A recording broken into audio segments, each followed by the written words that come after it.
Okay, so thank you for coming to the final session this evening. We are hosting a retrospective on the much loved and very well respected within the IAMHIST and also the focal community, the late Jerry Kuehl, and I did write a whole history, but I will keep it quick. So Jerry has worked for the BBC. He has also, perhaps most famously, been involved in the Thames Television series The World at War. He has also been involved with open media, and he was involved with the Cold War, the 24-part series in the 1990s. And so it's my great pleasure tonight to introduce you to James Chapman, who is the editor of the historical journal of film, radio and television, and Professor of Film at the University of Leicester, and also to Sue Maldon, who was formerly chair of Focal International, but she worked at the BBC for 25 years as a senior manager in BBC Information Archives. And as a TV... I wasn't a senior manager for the entire 25 years. No, not for the entire I sort of for some of the... crawled up the greasy pole. But Sue also worked as a TV programme researcher in documentaries and current affairs. As I've mentioned, Sue has stood down now as chair of Focal International, but Sue is currently secretary of the British Entertainment History Project and is chair of the board of the Media Archive of Central England, so MACE. So thank you very much to these two for coming along to speak about Jerry this evening. So do you want me to go to your first slide? Just hold it a second or two. So we're starting? Yeah. Okay. Well, I mean, thank you for coming on to this this retrospective. It's got to be fairly informal and anecdotal, but what we wanted to do was really pay tribute to some of the work that Jerry did that was really at the heart of what IAMHIST as an association represents, which is this relationship and coming together between the academy and the researcher on the one hand, the practitioner, the TV documentary producer, associate producer on the other hand, and in a sense the archivist, because Jerry was somebody who worked very much with archives. He wasn't himself a film researcher as such, although when you spoke to him, he knew probably more about doing film research than just about anyone. But a very, very varied career, working across different TV institutions and being involved really in some of the landmark programmes, but always having a sort of facing also towards it and engaging with the academic community, which not all producers, and think of the previous panel that we just had, not all producers who are involved in this kind of this kind of work necessarily do. I met Jerry for the first time in 1999, and entirely appropriately, it was at a IAMHIST conference. It was at the University of Leeds, and the subject was television and history. I'd not met Jerry at the time, although I had read interviews, published interviews with him, because I was actually presenting a paper on the World at War, which is the landmark. I don't need to talk much about the World at War. I'm assuming that people are rather familiar with it. The landmark Thames Television documentary, first screen in 1973, 1974. Now, I've been giving a paper on the origins and sort of historical context of the production of the series. I didn't know at the time the associate producer was sitting in the audience and so on. He kindly didn't come up to me and correct me about too much afterwards, other than the pronunciation of his surname. His name, but I'd researched the topic, and there's a sort of institutional an ideological history about why that series was made at the time it was made, and specifically why it was made for Thames Television, which is one of the independent television contractors, rather than for the BBC, which had previously made the series The Great War in 1964 and sort of held the sort of moral rights to doing those sorts of stories.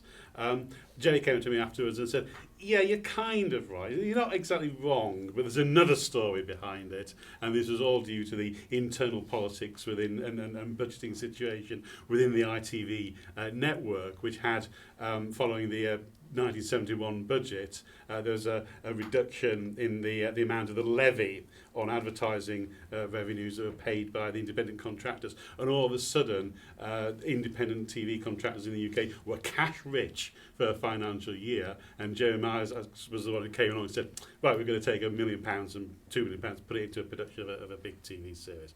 So that's where I met Jerry. He spoke to me, put me right on a few things about the World at War.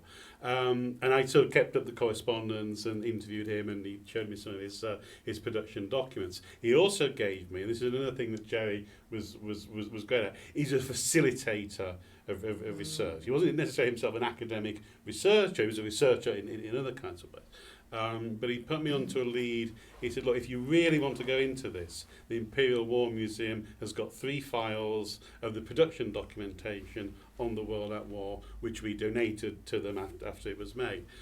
So I got in touch with the Imperial War Museum. The 3 files turned out to be 3 big archive boxes, and I spent several weeks going through them. And I've just, can we go to the first slide, please, Lou? There's a few little gems that kind of demonstrate both what Jerry was about in terms of his role. He was associate producer of the World at War, and his role was a kind of general purpose troubleshooter. That he was involved in. He was involved in the research side. He was involved in, particularly in authenticating archive footage. He was involved in being a very sort of critical friend to Jeremy Isaacs as the producer, but also to the directors of the individual episodes. This is from a memo that Jerry wrote during the production, March 1972. It's about a year into the production of the series, and this is just a few extracts from what is about a 6-page memo where he looks at rough cuts of 4 episodes. This is what typical Jerry, spotting the reuse of footage, spotting shots that are used to represent something that they might not actually have been representing, the wrong kind of aeroplane. So what is a transport plane doing on a bombing raid, and so on. And then this was the thing where Jerry was an absolute stickler for detail, for getting the material right, and not doing that very lazy thing which we see time and time again, where you just take a little bit of archive footage, the ship sinking, the Stukas attacking, and you reuse the same one, where it's from the Poland campaign, where it's from the campaign in France and the Low Countries, where it's supposed to be later in the war, and so on. Jerry is a real stickler for that kind of detail. So there are a few quotations from that carping and critical memo that he wrote. If we go on to the next slide, please. Now, Jerry told me that these boxes were full of production documentation. There's quite a lot of production documentation, to the team's research notes, interview notes, and so on.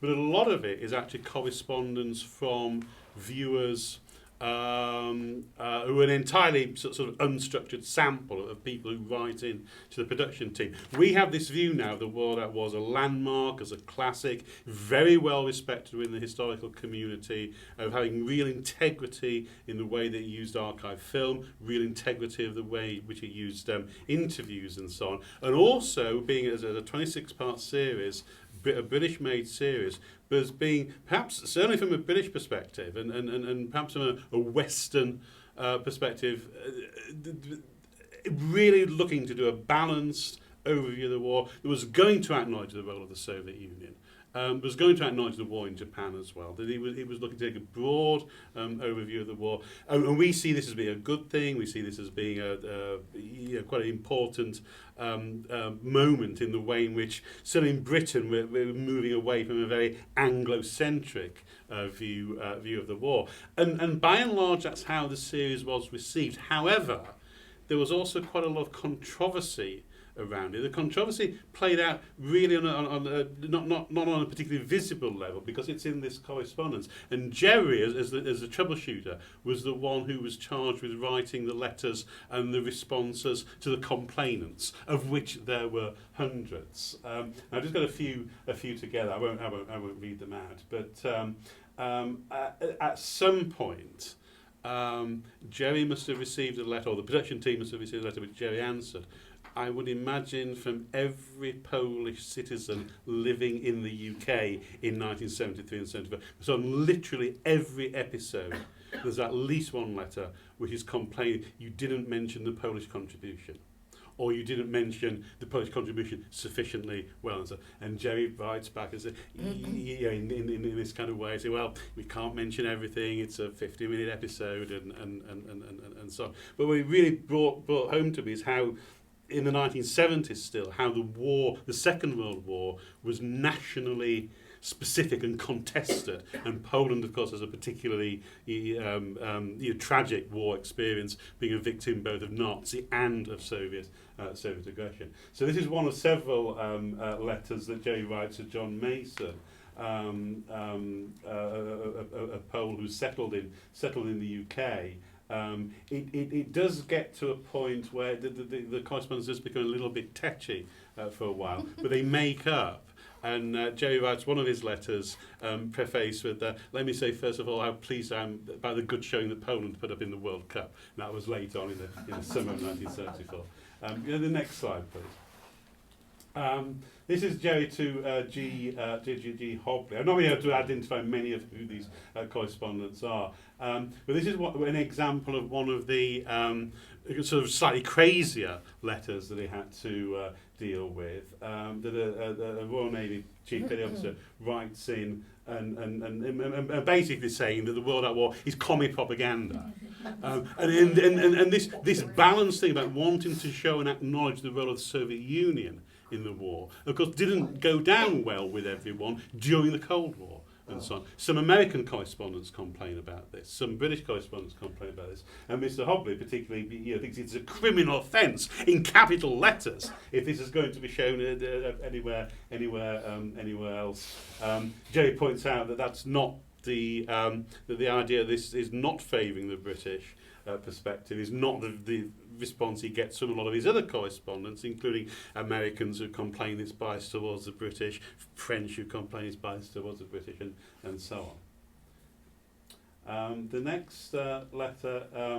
This makes an important point. This is a complaint about the episode Home Fires, which is about the British Home Front during the war, which is one of the episodes for which they brought in a specialist historical consultant, Angus Calder, who wrote the classic work, The People's War. Is a very important piece of work. And Jerry was incredibly well read around history and historiography and so on.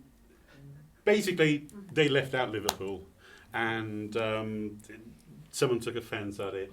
And this is characteristic of a lot of these letters, of dozens and dozens of them, where Jerry will respond and first of all say, look, we showed what we showed because that's what we've got film of, and we don't have film of everything. It so happens there was a lot of film of London during the Blitz, but there wasn't as much film of other places and so on.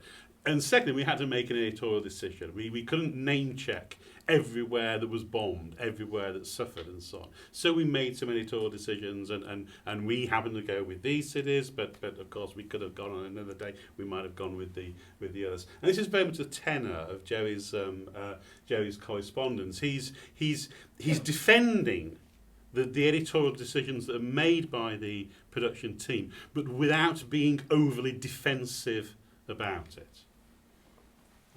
I think we've got one more. This is a particular, again, another one of the crazy letters from someone who doesn't sign it with their name. And so on. So it doesn't have their first name. We have the surname, but it must have been a prisoner of the Soviets at some point after the war. This comes after the very last episode, which is a little bit different in the World at War. The last episode, remember, is a sort of reflective piece, and for the first time in the World at War, they include interviews not just with eyewitness participants, but with historians. One of the things they avoided, by and large, was the kind of, authoritative historian voice. They wanted to interview people, but they do in this very last episode. And two of the people they interviewed was Stephen Ambrose, the American military historian who wrote, among many other works, The Longest Day, which is a book on which the film was made. But also Noble Frankland, who was the director of the Imperial War Museum, a historian in his own right, a historian of Bomber Command. And was Franklin was instrumental in getting the War Museum involved and in making the World at War. And there's an incredibly rude letter about these. He refers to Ambrose as a long-haired whiz kid, and so Ambrose had quite long hair at the time. And so they basically say, I think Noble Franklin said, one of the outcomes of the Second World War was that a very, very nasty tyranny was replaced in Eastern Europe by a possibly moderately, slightly less nasty tyranny. Well, of course, this was taken as evidence of his pro-communist sympathies and so on, and the nuance and was missed and so on. And so there's a very angry, from an ex-Soviet prisoner letter comes in, and this is Jerry's response to it. He also passes it on to Noble Franklin, who writes his own response, saying that I think Franklin was about 60 at the time, and saying it's rather flattering to be described as a whiz kid at my age. And I think the last slide from me, this just goes forward a little bit.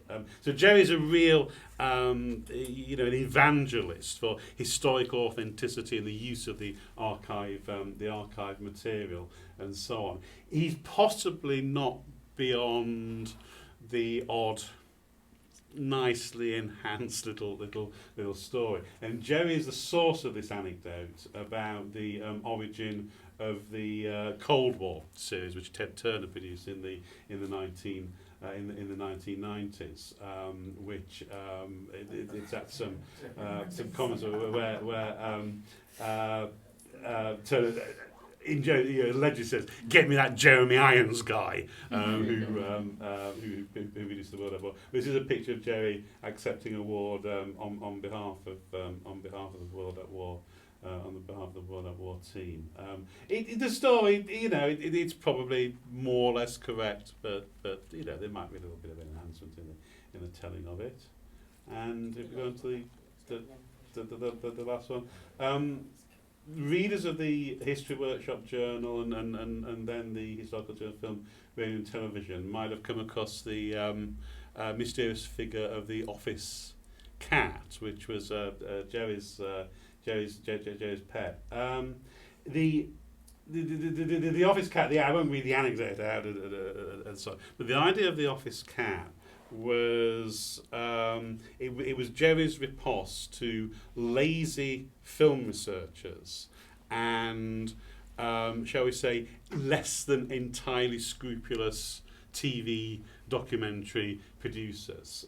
The office cat is the world's most intrepid film researcher. The office cat can find you film that no other researcher can. So Jerry's story was, if you want film of the sinking of the Titanic, the office cat will find it for you. If you want that footage, as was mentioned earlier, if you want that footage, that ground-to-air shot of the Hiroshima bomb, the office cat will find it for you somewhere. If you want footage of the Battle of Rorke's Drift, so the office cat will find it. And the office cat was so modest, he would never take credit for the fact that he discovers film material existing 2 decades before we knew that film existed, and so on. But so this was he would watch and view and record and write critiques of the lazy use. And I think a lot of time in history we talk about how things get better and progress and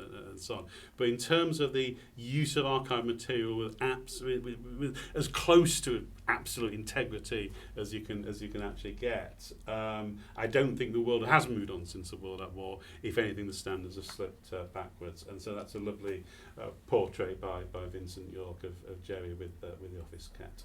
Lovely. So Yeah. we're going to move on to Focal, and he's worked for Focal now. So Yes. would you like to play a brief? Yeah, if you want to play that first, yeah.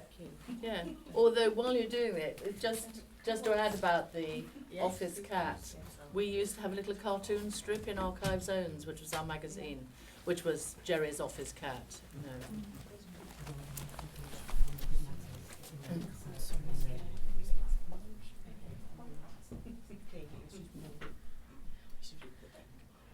Well, we're not even home. I have nicked them from elsewhere. Hey, where did you find them? Well, I think the picture of Jerry in the 70s is in Jerry Isaac's book. Oh, right, that's moved. Oh, copyright. We must Oh, get sorry, the yes, right I was- copyright here. Yeah, yeah.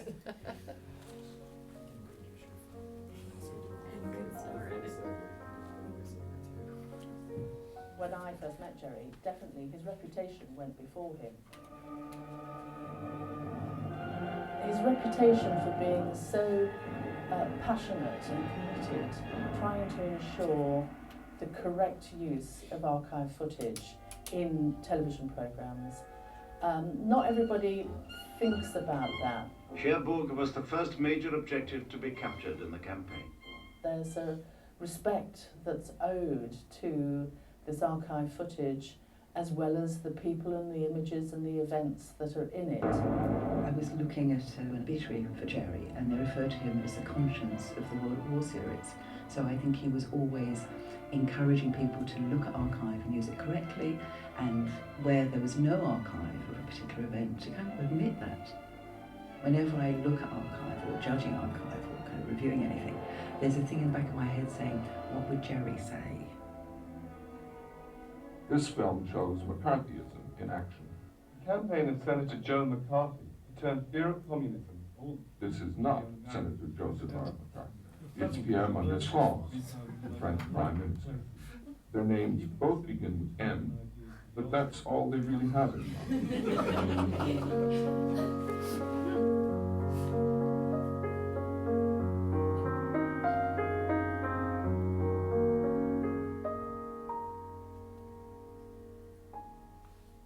Jerry opened my eyes, taught me how to look at images a different way when looking for footage to illustrate events. My appreciation to Jerry is immense.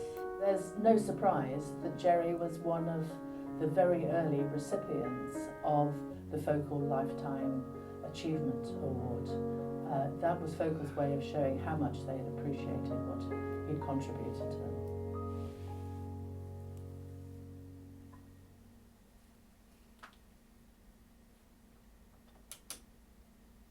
I don't know if I can say any more after that.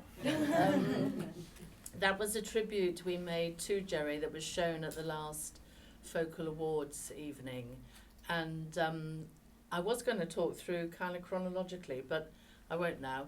But it was just so appropriate that we did that because Jerry was such an integral part of the awards ceremony, as I said, in that he was, I think, the first recipient of our Lifetime Achievement Award at one of the very early award ceremonies that we had back in a room at LWT.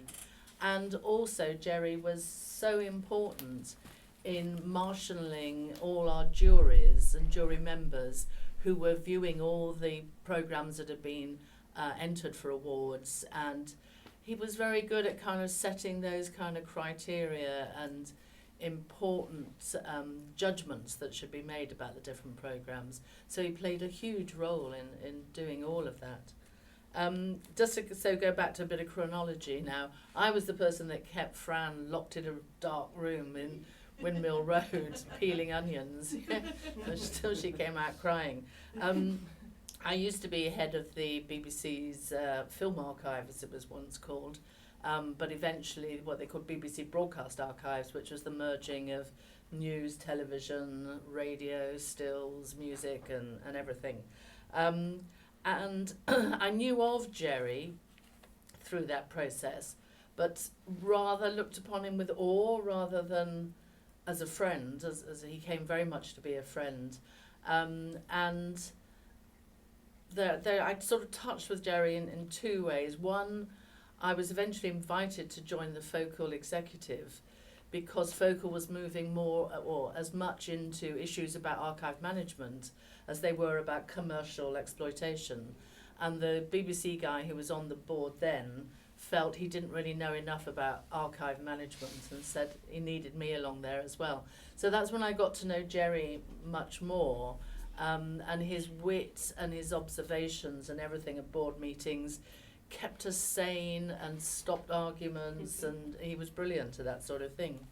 I eventually left the BBC, early retirement I suppose, and Jerry was absolutely brilliant because I don't know if anyone else here has been through it, but you know, when you've been institutionalized for a large part of your life and then you wake up on Monday morning and you haven't got to do that anymore, then you think, oh my God, what am I going to do? And Jerry pops up and says, come for lunch, you know. And so we used to lunch regularly, discussing archive matters and issues and planning documentaries and roping Roger Grafe in with this great idea we've just got kind of thing. And Jerry was just wonderful in terms of being a really supportive friend and recognising and acknowledging how much I actually needed what he had to offer then, which was fantastic. One of the other things that happened to me when I left the BBC was about the series called The Great War, which preceded The World at War on the BBC. And Jerry, as I understand, had been a relatively junior researcher on that. And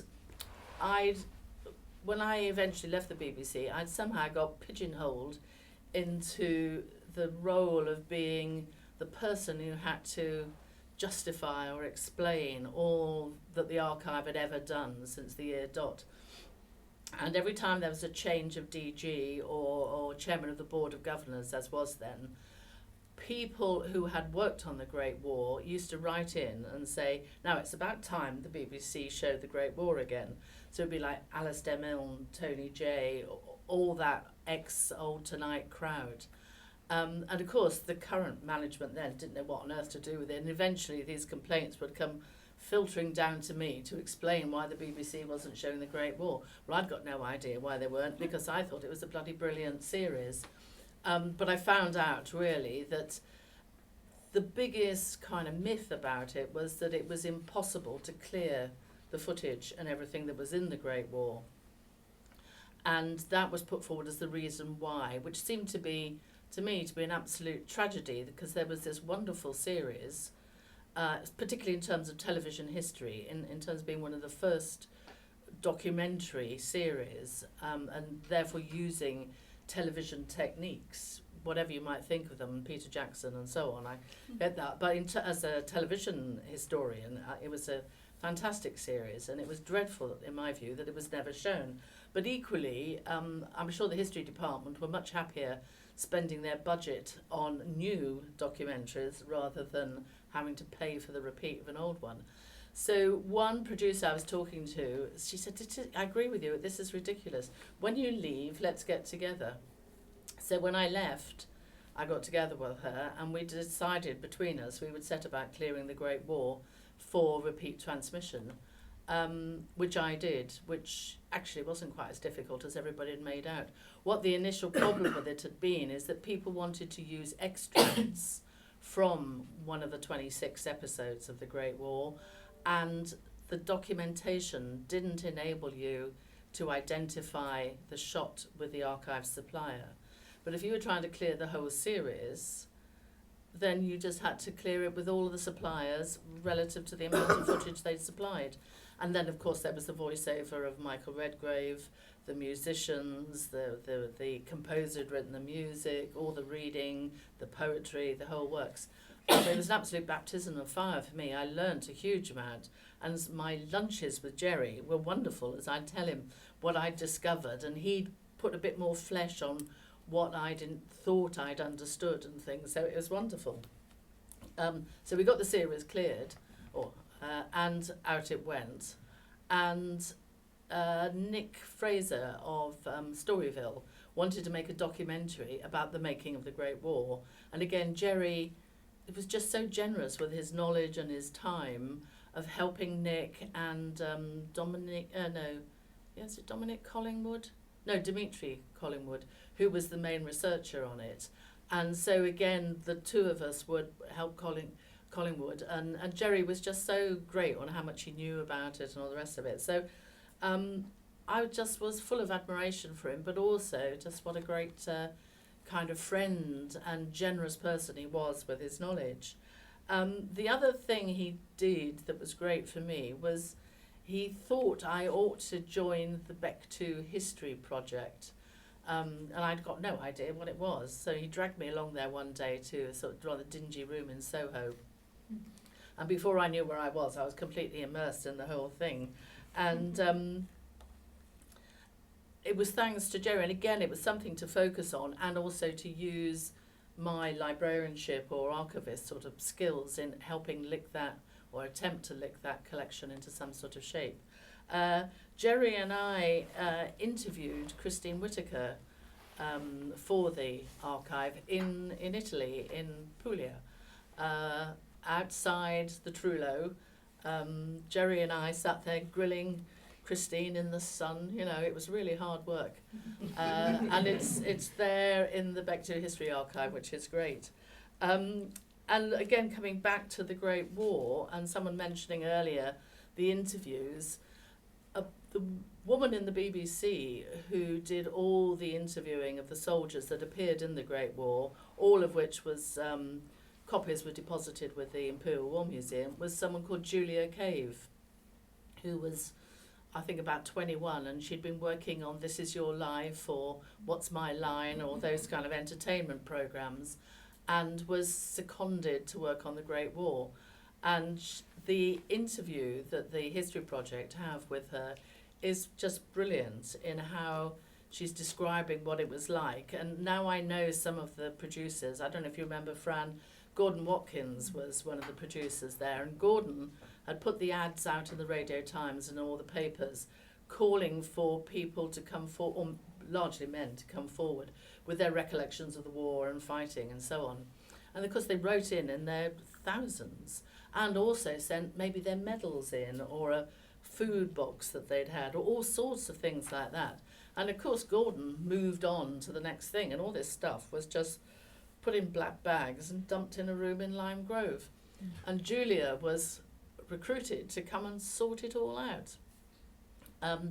And the interview in the Back to History Project is just brilliant with her talking about it.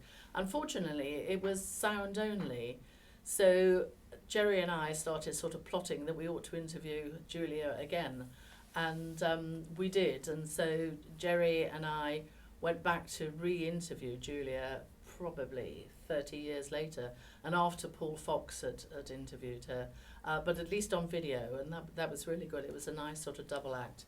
And Julia said she wanted to interview Jerry, but unfortunately we just never got round to organise it in time, because that would have been a great asset for the archive to have that. So those big memories of, and thanks to Jerry again for introducing me to that collection, and those great sort of interviews that we did.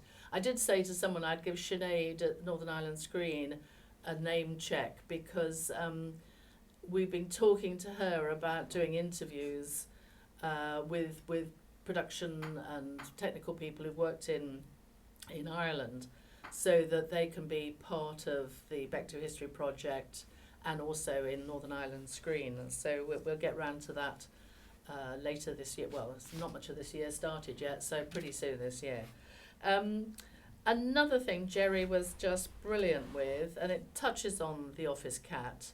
I used to work for FIAT, the International Federation of Television Archives, and we did a lot of work looking at the use and the misuse of archive, and produced some guidelines, particularly trying to warn against the misuse. And then somebody had the bright idea that we should make a video to illustrate it. So Jerry and I set about trying to make the video with examples. Jerry did the voiceover, and the extract that was on there came from the FIAT video, and you probably recognised, well, obviously it captioned Jerry's voice anyway. So we had a lot of kind of great examples there, and one I always think was the best that kind of was typical Jerry was particularly touching on war footage and the misuse of footage to illustrate one event when it was another event, or using mocked up footage that wasn't the actual event. And it was the Battle of Stalingrad, and we used an extract from The World at War, and as a way of showing how you should reuse footage that is reenactment, and how the commentary should make it clear that that's what it is. So Jerry's voiceover is explaining this is a mock-up of the Battle of Stalingrad, and the camera is probably in about the middle of the screen, and I think the Russians are coming from the left and the Germans from the, is that the left? Yeah, on the right. And they charge at one another, and the camera doesn't flinch. I mean, any cameraman obviously would have picked it up and run. He doesn't even do that shake that somebody talked about earlier. And Jerry's sort of sardonic voice over saying, isn't it surprising that the cameraman's just stood here with all this going on around him? It was just sort of absolutely lovely. And in that context, and off his cat, Jerry was always willing to speak at focal events, to attend or be part of the team on our training schemes, talking about, usually with him, more the misuse of archive than the use of archive. So he made a fantastic contribution to focal, which in fact is represents commercial archives, which don't necessarily fit that comfortably with an academic or a public service archive kind of background. But Jerry just, glided across from one to the other and back again, and made his contribution in just a wonderful way. So I will stop at that point. Okay, well, I'll just leave you with this last slot. Oh, just one last thing I must say Yeah. he used to do, which was brilliant. We had a magazine called Archive Zones, which I mentioned had the Office Cat cartoon in. Jerry would be brilliant at scanning other magazines or websites or EMEA's listserv and things like that for stories that would be useful for us to follow up on in Archive Zones. So he was like our scout out there getting good stories, and then we'd find out more information, and then we could write them up again, So, right. Well, thank you very much to both Sue and to James for offering us some of their memories of Jerry this evening. What we thought we'd do is have a toast to Jerry over the wine reception, and we can speak more about our own memories. I have plenty of Jerry's email correspondence, and so does Kira, which is particularly special, and I'm sure you two have plenty as well, so we can share some of those stories over the wine reception. But yeah, so thank you for coming to the retrospective. The wine reception is going to be in the staff common room on the main quad, and Kira will be directing from away.